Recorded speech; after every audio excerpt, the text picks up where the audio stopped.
NCP বাংলাদেশে নতুন বন্দোবস্তের রাজনীতির কথা বলে নতুন ভণ্ডবস্তের রাজনীতি করছে। আমি তাদেরকে বলবো, গঠনমূলক রাজনীতি করেন। আপনারা জামাতের মস্তিষ্ক দ্বারা এই মুহূর্তে পরিচালিত হচ্ছেন। জামাত অত্যন্ত চালাক এবং ধুরন্ধর একটি রাজনৈতিক দল। তারা নিজেরা দেখবেন বিএনপির স্থানীয় প্রতিনিধি তাদের সাথে আন্তরিকতা বজায় রাখছে এবং যে সময় সংসদ চলে সেই অধিবেশন চলাকালীন সময়ে মাননীয় প্রধানমন্ত্রীকে নিয়ে বেশ প্রশংসা করে বক্তব্য দেয় এবং অন্যান্য মন্ত্রীদের সাথে সাক্ষাৎ হলে বেশ প্রশংসা করে।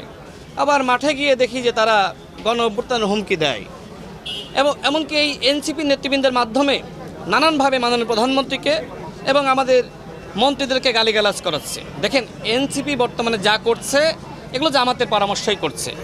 এই জন্য জামাত এবং এনসিপিকে বলবো, যদি এইভাবে আপনারা রাজনৈতিক পরিবেশকে নষ্ট করেন তাহলে কিন্তু তার উত্তম জবাব দেওয়ার জন্য আমরাও প্রস্তুত আছি। সিলেটে যে ধরনের ঘটনা ঘটেছে দেখেন, সেখানকার যে স্থানীয় এমপি অত্যন্ত জনপ্রিয়, তিনি কারাগারে থাকা অবস্থায় মেয়র নির্বাচিত হয়েছিলেন, তাকে আপনি গালিগালাজ করে ফিরে আসবেন আর সিলেটের জনতা সেটি মেনে নিবে, এটি তো হয় না।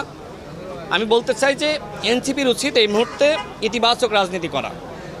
বাংলাদেশে তারা গণ অভ্যুত্থানে তাদের ভূমিকা আছে, কিন্তু আমি আগেই বলেছি যে কেউ মুক্তিযুদ্ধে ভূমিকা রেখেছেন, মুক্তিযোদ্ধা, আর এই জন্য তার পরবর্তী অপরাধ মাপ হয়ে যায় না।